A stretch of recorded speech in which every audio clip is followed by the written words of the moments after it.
Okay, good evening, everyone. We are looking at our second class on kashering, and we're going to focus on hagalah, how to kasher something in boiling water when that utensil of boiling water is on the fire, okay? So, when doing hagalah, one has to first make sure that the kelim, the utensils you are going to kasher, are clean. That's not just of food, but also of any rust or anything else. And the Rosh writes like this in source 28, and this was similar to what we learned regarding putting something in the mikveh. It first needs to be removed of rust. It says here, וקודם לכן צריך לסופו לנקותו יפה, ובעניין אחר לא יפלוט.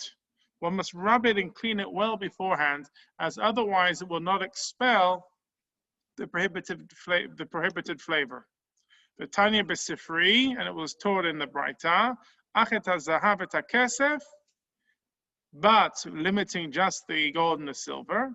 Mikan shetzarich la'avir hachaluda. The fact that it limits, by ach is a limiting word, it's telling you, yes, the silver or the gold vessel, but not the chaluda, the rust which is on it. That must be removed. And the Shulchan Aruch explains as follows, with regard to sakinim, knives, magilan, bekali rishon, we perform hagalah on a kli rishon, umutarin, and they are permitted. But kodem hagalah, and quoting the Rosh here, before one puts it into the boiling water, shufam, you have to rub it yafeh well, b'mashchezet or berechayim, with a knife sharpener or a millstone, la'avir kol hachaludah, to remove any rust, shebahem kodem hechshiram, prior to kashering. Hilkach, therefore, im yesh gumot, if there are holes, ve'eno yachol lenakato yafen, you're not able to clean it well, en mo'il lo hagalah, then the putting in boiling water won't help. This word means expelling, as the kli expels the prohibited taste from inside it. The word hagalah is from the language of his bull impregnates and it, the seed, is not expelled. Sharo ibar velo yagil, as it says in Iyov. Alone it is not effective, and therefore tzarich libun b'makom hagumot. One requires the libun in the places where there are holes, because the hagalah, the boiling, won't do the necessary purging. The Mishnah Berurah notes, though, that one needs not remove rust that does not contain any tangible substance, a situation that is often common nowadays. As he writes here, and we'll read the bold, but if the rust has no substance at all, but only appears as is something found that there is blackness or redness on the inner side of the kli, there's no problem. And the same rule applies concerning those stains made on a tin utensil. They do not prevent the hagalah from being valid, since there is no substance to it. It's just rak mareh bilvad, it's just appearance.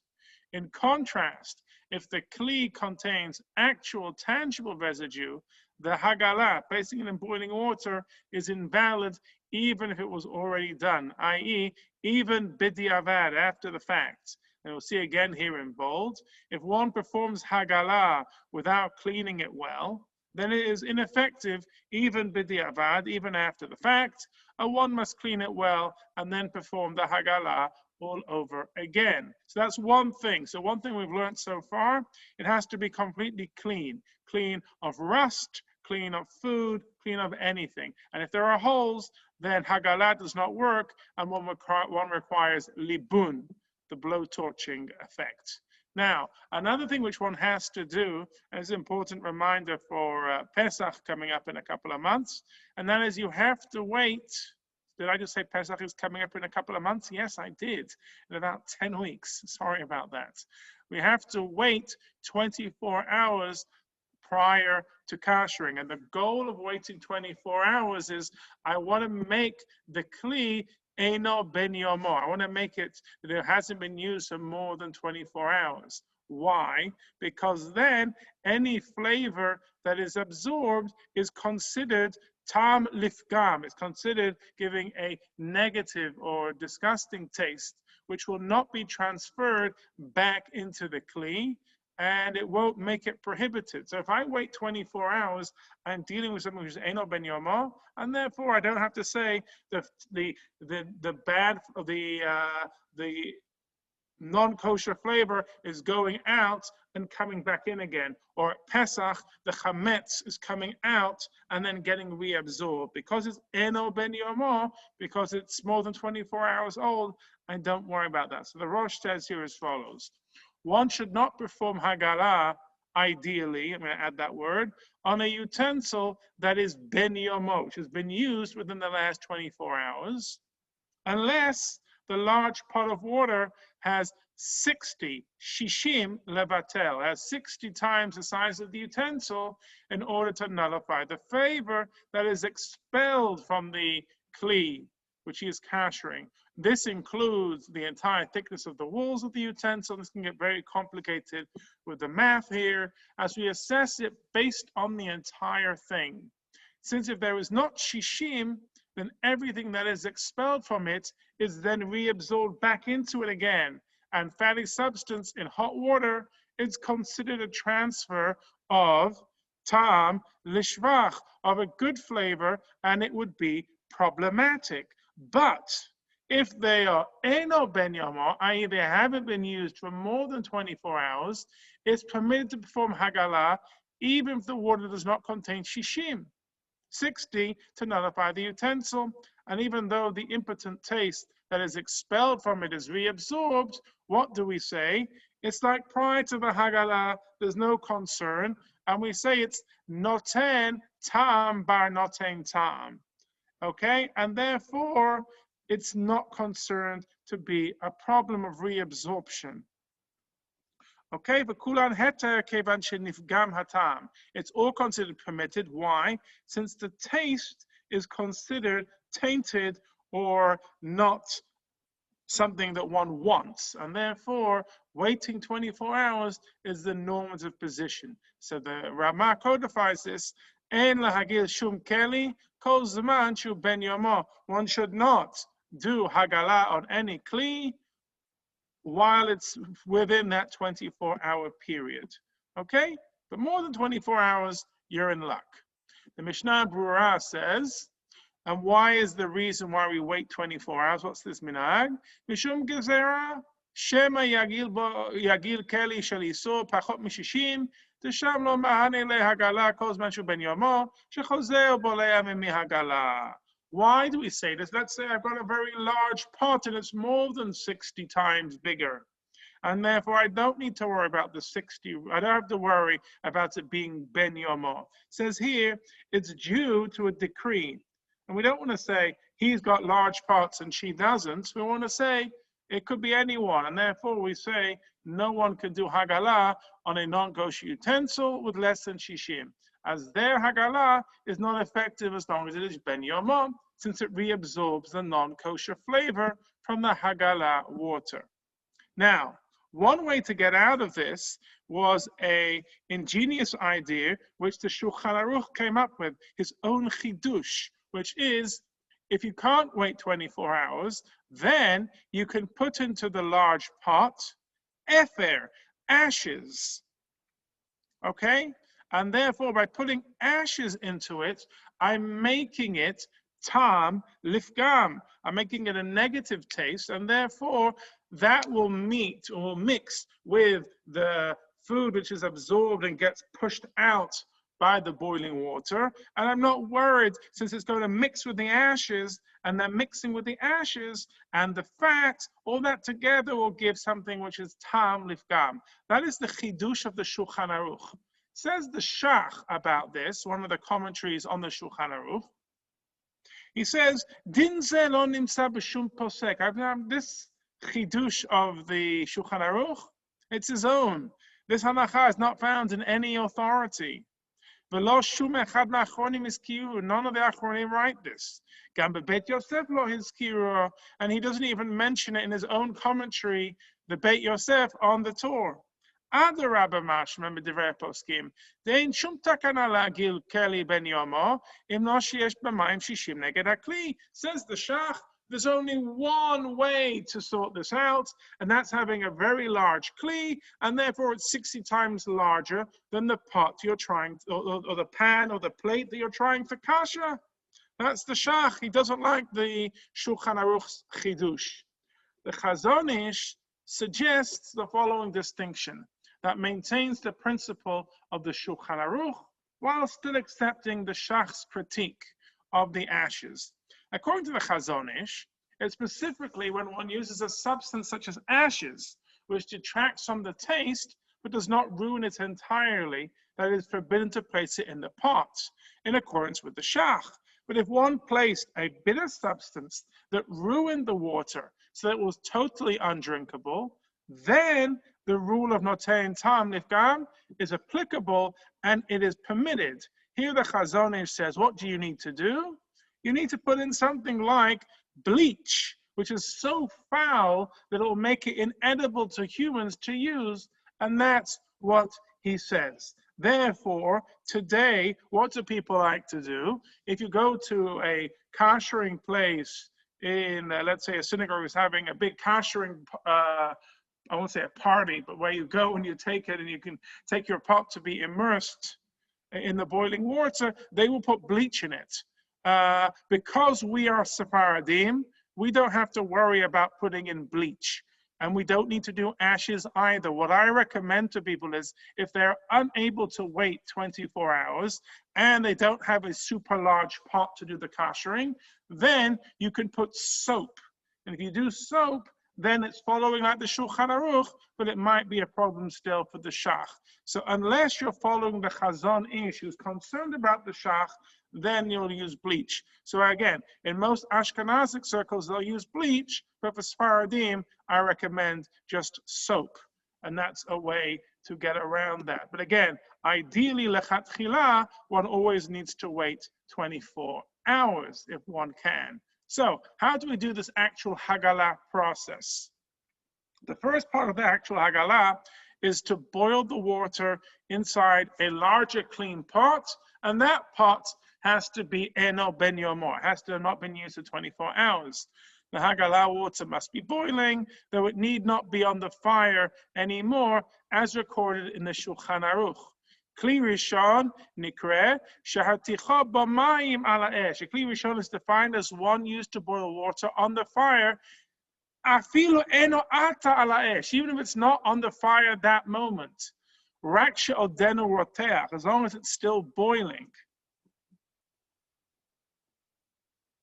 And the Magen Avraham is surprisingly lenient here. Another one of the Ashkenazi Achronim says, Odenu roteach, not only it just needs to be more than Yad Soledet bo, more than, which is only about 114 Fahrenheit, so much less than boiling point. So the Magen Avraham then gives us a leniency. But the Taz and the Mishnah Berurah write, no, the water must be on a rolling boil, meaning that it is bubbling. And this is the minhag of the Ashkenazim, that they like this rolling boil. And it says here in sources 40 and 41, Aval hakaf asura, the Hagalah tzricha rotchin, shemala reticha. It needs to be a boiling water that causes bubbling, so more than boiling point. Inyan isur oser rak im hayad soledet bo. Concerning forbidding the utensil, if non-kosher food is cooked in this water, it prohibits it if it's just yad soledet, and the water should be bubbling. So what's going on here is they're saying, in order to cause a problem of making a pot to be required kashering, is if, for example, milk, which was as hot as yad soledet, was on a meat pot or meat plate. But in order to do kashering, we don't use that same temperature. We require this rolling boiling. So that's the stricture of the taz, which is we're going to play it both ways. In order to require kashering, it's only as low as yad soledet.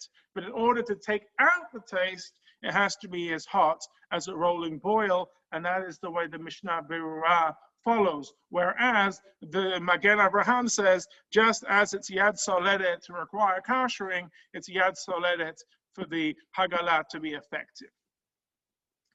Now, once if I've got a very large kli and I can't put the entire kli in the boiling water, says the Torah here, אם הכלי גדול שאינו יכול להכניס כולו כאחד, יכניס חציו ואחר כך חציו השני ודיו.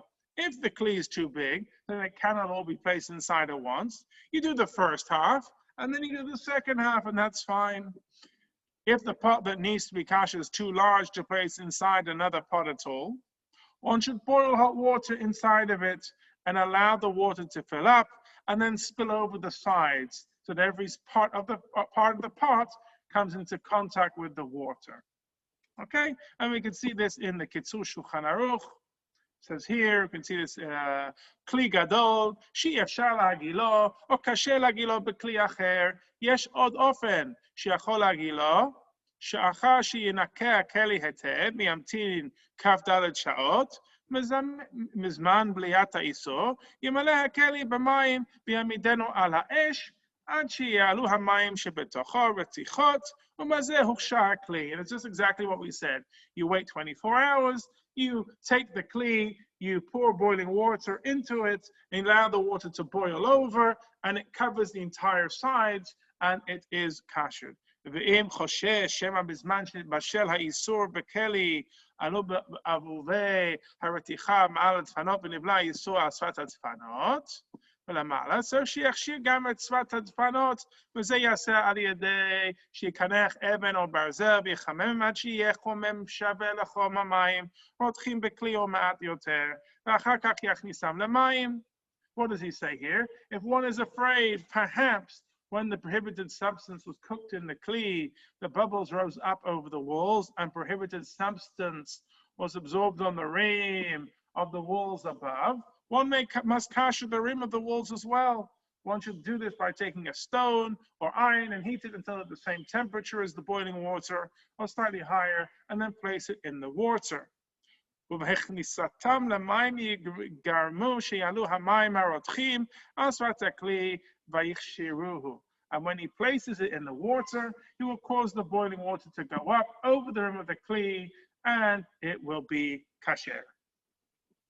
So one must make sure to kasher all parts of the kli, even though that do not directly touch the food, including the handles, and that's brought down by the Mordechai. You have to make sure that you the handles as well. And the Shulchan Aruch accepts this as practical halacha as well, that all handles must be immersed in hot water during the Hagalah process. And their handles just like them. And this is the same thing as we saw regarding immersing in the mikveh. You have to make sure you do the handles as well. The Mishnah Berurah explains that the reason for this is twofold. First, the absorption of taste, at least with regard to metal, spreads throughout the kli, including into the handle. Second, perhaps the handle absorbs chametz directly from a keli rishon at some point. This reason applies even to non-metal utensils, such as wood and earthenware ones. Okay, and you can see that in your leisure in source 46.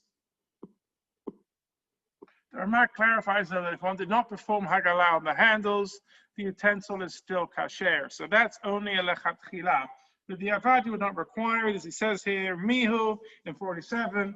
Im lo hagilo hayadot ein la'asur b'diavad, afilu lechatchila yachol hagilan ayitei irui sheme'areh aleihen. However, if one did not perform Hagalah on the handles, one need not prohibit the keli from use after the fact. And even lechatchila, one may perform Hagalah to pour hot water on them. The Mishnah Berurah further explains the reasoning of the Ramah that concerning metal, the same way that the handle absorbs chametz, you can expel it without the water directly touching it. In addition, he explains that the concern that perhaps the hot chametz spills on the handle directly is not strong enough to forbid the utensil from being used. And there you can see that in 48. He says, כשם שנבלע החמץ בהיד על ידי גוף הכלי, כן עתה נפלע ממנו על ידי הגלה של גוף הכלי. ולאידך, חששות שכתבנו לא מחזקינן בדיעבד. And he says there, we do not presume are relevant b'diavad, after the fact. It's only lechatchila that we are concerned. In addition to the handles, the Shulchan Aruch writes one must also perform hagalah on the lids. Again, the same law for immersing in the mikveh. The lids, the handles, it's all going to go in here. Ksui shel balzel shemachsim bo hagedera tzurich hagalah. The metal lid used to cover a pot requires hagalah. Why? Since it constantly absorbs steam from the heat of the pot, and if one places it on a pot on Pesach without having performed hagalah, the entire dish of food is forbidden since the steam from the lid mixes in with the cooked food. Okay? Length of time of hagalah. How long do I need to keep this in the hot water? The Ben Ish Chai says, it is good to leave the keli a little time in the boiling water. In order the boiling water can enter into the thickness of the kli, the sides. So that the prohibited taste can go out. But want to leave it in the boiling water only for a short time, but not for a long time. Now, Tosafot brings down an Ashkenazic minhag that immediately following the Hagalah, one should rinse it off. Okay? In cold water. It says here in Tosafot, Umasha nahagul hasot. לתת כלי המוגעל במים צוננים מיד אחר הגלה, אין נדע למה נהגו כן. There is no way to know why people do this, to place a kli on which hagalah was performed into cold water immediately following hagalah. Yesh mefaresh, there are those who explain, shtifa yeterta, it's an additional rinsing. Haynu shtei shtifot b'tzonen, you're giving it 2 rinsings in cold water. One beforehand, making sure it's thoroughly clean. That's what we talked about right at the beginning of the class. And one at the end of a truma leita. But for truma, this is not done. Why? The sagi b'shtifachat, the one rinsing is sufficient. And the language of extra indicates this. Valzeh nagu b'shtifat sonen v'chol ha'agalot. And for this reason, people are accustomed to rinse the keli in cold water after all hagalot. Rashi in his response explains the custom of rinsing following hagalah as stemming from concern that the taste one is removing through hagalah might get reabsorbed. I just want to rinse it off. As he says here in bold, pen yachzru v'yivla'u ha'isurin shalehen v'hem rotchin, lest they reabsorb the prohibited taste that is on them while they are hot. The custom was accepted by the Shulchan Aruch. And Maran says, Nohagin nishtor fakeli b'mayim karim achar hagalah miyad. It is customary to rinse the utensil in cold water immediately following hagalah. So what became an Ashkenazic minhag in Mashim Tosfot became normative halacha, both for Ashkenazim and Sfaradim. The Mishnah Berurah explains the reason for this rinsing in the same way as Rashi. However, he then states that if it was not done, the kashering is still valid, since that concern is not applicable to our methods of performing hagalah either after 24 hours before the prohibition of Pesach begins. He says here, b'diavad, in bold, af im lo shataf klal ein lachush. Even if one did not do it, there is no concern. Why? Since we only perform hagalah before the time that the prohibition of chametz on Erev Pesach takes effect, or it is not ben yomo, or the 60 times the water of the utensil, and therefore, from all those positions, I don't have to worry. Okay, that's the end of the hagalah section. Any questions before we continue? or everyone's happy with Hagalah. It seems pretty straightforward. All right. What about kashering earthenware, glass, and plastic? And we know that there's differences here between Ashkenazic and Sephardic approach. There is one type of kli for which kashering is ineffective, and that is cheres, earthenware. This includes ceramic, china, and similar materials that are made out of earth. The reason is it is very difficult to remove all of the absorption found in earthenware, meaning that the Hagalah will not be effective. The Shulchan Aruch codifies this halacha based on the Gemara and Pesachim. And he says, Kederot shel cheres, earthenware that was used for chametz during the year, even those used for daisa, porridge, umnei kmachim, and types of flour, mishafshafan heter, one rubs them well so that no recognizable chametz remains on them, and it is permitted to leave them until after Pesach, though they must be stored away. But kindling them in fire, it's not effective for them, or for any earthenware used for hot liquid, even not on the fire, but where one poured hot water into them. There's no way of kashering them. How about glass? We discussed the question of kashering glass cups and other kelim at length in volume 4. And we're just going to summarize the bottom line here, which was, according to Shulchan Aruch and Sephardic Minhag, glass does not absorb, and therefore you don't need to kasher it. While the Ramah, an Ashkenazic practice, glass is like klei cheres, earthenware, and cannot be kashered at all, at least for Pesach. Okay, and remember there are those who have that minhag of soaking the glasses in soap for 72 hours in the bathtub, but we're not going to go into that right now.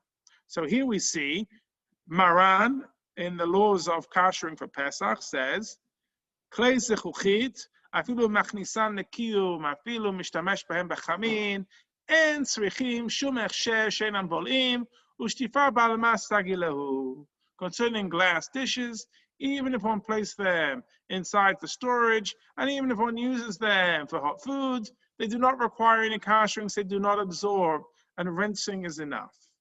The yesh, says the Ramah, yesh machmirin, roim dekli zechuchit, afilu hagalah lo mahanelu, mechena minhag b'Ashkenaz midat elu. So are stringent and say that concerning glass dishes, even hagalah is not effective, and this is the custom in Ashkenaz in these countries. And again, that's dishes, that's plates, that's all those types of cooking dishes, but for drinking glasses, as I said, they normally wait 72 hours to use them. Now, what about plastic? Can you kasher plastic? Another type of material whose status with regard to kashering subject to dispute is plastic. The Piskei Teshuvot provides some of the background explanation for this issue. It's a long source, so we'll read it in English. Concerning plastic, rubber, and nylon utensils, the evidence indicates that they are not similar to glass. Rather, they do absorb taste from foods placed in them, including in hard and smooth plastic. Therefore, even according to the opinion of Maran in the Shulchan Aruch, plastic utensils must be kashered. But the Achronim discuss whether kashering is effective for them, since plastic and rubber contain various chemical combinations, and it is a new entity that our forefathers never assessed. Some have been stringent to treat them like klei cheres, like earthenware, concerning which hagalah does not work. But many contemporary poskim have ruled that they should not be compared to klei cheres, so it has been clarified that the materials of which plastic consists do absorb and expel taste, and performing hagalah on them should not be forbidden, except when the prohibited substance is absorbed in a kli rishon on the fire, as then one must perform hagalah on them in a kli rishon on the fire as well. And since some plastic utensils are ruined in hot water, it should be forbidden to perform hagalah on plastic utensils in a kli rishon with boiling water. Because what you're going to do, you're not going to do it properly, and it's like the ivory, like utensils made of horn, you're not going to do it properly, they're worried about it, and therefore they would forbid it. But if they were rendered forbidden in a kli rishon, after it was removed from the fire, or through pouring from a kli rishon or a kli sheni, one must perform Hagalah on it in the manner of its usage. And where the prohibited substance is absorbed through soaking in the utensil for 24 hours, it can be kasher through milui ve'irui of water for 3 days, and it was used with cold water. One washes and rinses them off, and that suffices. And there are some poskim that write that it is permitted to perform Hagalah on those plastic utensils that are known not to get ruined in hot water, even in a kli rishon on the fire, when that is how they were rendered forbidden. Some write that even according to those that are stringent and hold that plastic utensils have the status of klei cheres, of earthenware, it will be permitted to perform Hagalah 3 times. Likewise, if they absorb a food that is forbidden only on a rabbinic level, one could be lenient. The custom in many places in Israel today is to kasher hard plastics that do not contain any holes or crevices that are difficult to clean. But many, though not all in the diaspora, are stringent not to kasher plastic before Pesach. Why?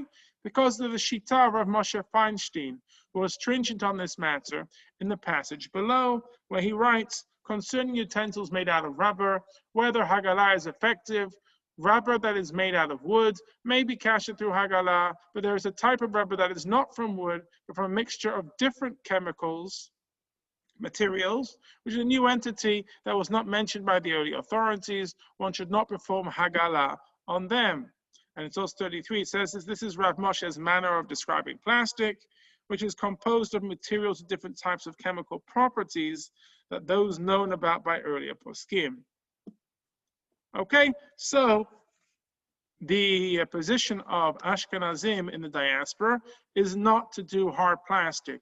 And that is also the Sephardic position mainly here because of the influence of Rav Moshe Feinstein. However, in Israel, both Ashkenazim and Sephardim do kasher hard plastic, and I do know a few Sephardim who do that as well. But as I said, it's easier just to buy a few new pots and pans or a few new rubber utensils or whatever it might be for Pesach if that's the case. Kashering other parts of the kitchen, especially things like kashering the countertop. When kashering for Pesach, there are a number of other parts of the kitchen that must be discussed, such as the counters. May the counters be kashered, or must one cover them? Now here is a classic one where if you go into an Ashkenazic home, you might think you're on a space voyage adventure because everything's covered in tinfoil. Whereas you go to a Sephardic home, sometimes you might not sure that it's actually Pesach because it doesn't look like anything's changed. Here's why.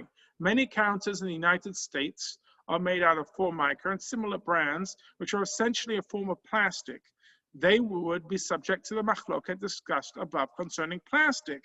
Those that allow kashering plastic can kasher Formica as well, while those that refrain from doing so would not be allowed to kasher Formica. So if it was just a Formica kitchen, Ashkenazim would cover it, whereas Sephardim would pour boiling water. Other popular materials used for countertops, granite, limestone, quartz, which a lot of people have today, especially when they're modernizing their kitchen. According to most poskim, these materials, both for Ashkenazim and Sephardim, can be kashered through, though counters made of ceramic, limestone, and other materials similar to earthenware may not. And you have to be careful to make sure it's more like what it's made out of. If it's ceramic or limestone, you got to cover it. Whereas if it's this granite and quartz, we're in a much better position. So how should one who plans to kasher the countertop proceed? According to Shulchan Aruch, one pours boiling hot water on surfaces where food is often placed during the year, and hot liquid such as a soup occasionally spills, as the principle of kebolo kach polto, as he says like this: השולחנות והתיבות שמצניעים בהם אוכלים כל השנה רגילים לערות עליהם רותחין לפי שלפעמים נשפך מרק מן הקדרה לתוכן. Concerning tables and chests on which food is placed all year, it's customary to pour boiling water on them, since hot soup sometimes spills from a pot onto them. Based on this, some poskim hold that one should clean the counter, wait 24 hours during which no hametz comes in contact with the counter, and then pour boiling hot water heated up on the fire all over the counter. However, other poskim hold that this may not be adequate. Rather, they require moving and moving an even meluban, the hot stone, over the counter due to the concern that a hot solid piece of chametz likely touched the counter during the year, which is similar to baking, as discussed above. Halacha, according to the Raman for Ashkenazim, is that one must be stringent to kasher according with a minority usage, and that is the position of the Mishnah Berurah. And it's because of this that many Ashkenazim, they just cover the counter rather than getting involved with this Even Meluban. And Sfaradim, since we don't require the Even Meluban, we pour the boiling water and that's enough. So you can see that in source 60, the Mishnah Berurah explains doing the hot stone and the hot water. The Aruch HaShulchan also discusses kashering tables and other similar surfaces and records the custom to pour boiling water on the surface. He then mentions the custom to use a hot stone as well, but argues that it's not necessary. You see that in 61. But as I said, our custom in our house, for our tables, we just change the table protector every year. When it comes to the kashering the counters, that we do with boiling water. And it's interesting here, you can see at the end there, some recommend trying to use a hot stone or an equivalent of an electric urn that is plugged in to pour the water, while others, such as the CRC, and they're not a lenient kashrut organization, hold that boiling water is sufficient. Or alternatively, one may simply cover the counter. Okay, and the Rabisa just sent me a private message about the steamer. It's actually coming up just a little bit later. I'll tell you another method other than boiling water, and hopefully we'll get there before the class ends. Kashering the sink.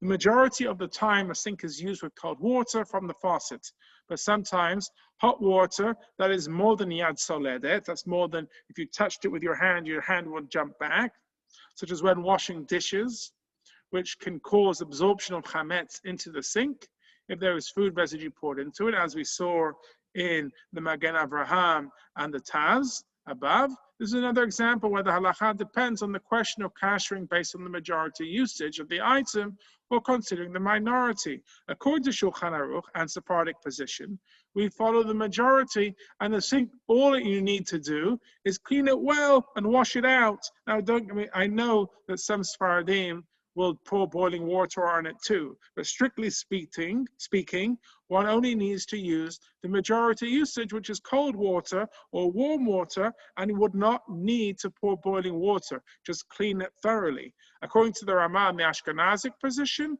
one would need to clean the sink, wait 24 hours, and kasher with boiling hot water. And some would even require the hot stone. Okay, this is indeed the guidance given by Rav Shimon Eider in his English language work on the laws of Pesach. The sink should not be used for chametz for at least 24 hours. Dry the sink thoroughly. Pour boiling hot water from a kli rishon onto all parts of the sink. The use of a hot stone is preferred. Now, I don't know people who use a hot stone for the sink, but if someone wants to be a little strict and use boiling water, if they're Sephardic, tavo alav bracha. But as I said, one does not need to. One just needs to make sure it's thoroughly cleaned. It should be noted that metal sinks may be kasher in this manner, but porcelain sinks, older sinks that usually look white, are considered like klei cheres, according to most poskim, and may not be kashered. Instead, one would cover the sink or use a sink insert or racks. Now, just to add onto that, there are some Sfaradim who do kasher a porcelain sink with boiling water. Okay. Now, when we get to the Rabisa's question, or the Rabisa's secret that we use a steamer, we are going to see that here in the further iyun, which is there are two questions in the further iyun section. One is to kasher or not to kasher, which is going into what you should do with an oven. Now, you can read this one in your own time. Basically, with ovens, if you have a self-cleaning oven, you're golden. Turn it on to self-clean, and it's a happy life. If you don't have a self-cleaning oven, turn it on to its highest possible temperature, but you've got to really clean it out. It's really hard to do. You can ask me questions about that privately. It's a very difficult thing, but there's that. The second question in the Sarich Iyun section, which I'm going to get to, is Kashering countertops using steam. And it's wonderful that the Rebbetzin asked me about this. But if you're, one of the things which people don't like about pouring boiling water everywhere is you're going to end up, you could hurt someone, yourself possibly, you could damage your floor materials, you could damage something else, and it's really difficult to do. So in the last few years, people have been talking about using steam, which is actually hotter than the boiling water, and perfect thing, it makes absolutely no mess. And I can tell you, for the last 2 Pesachs we've done it.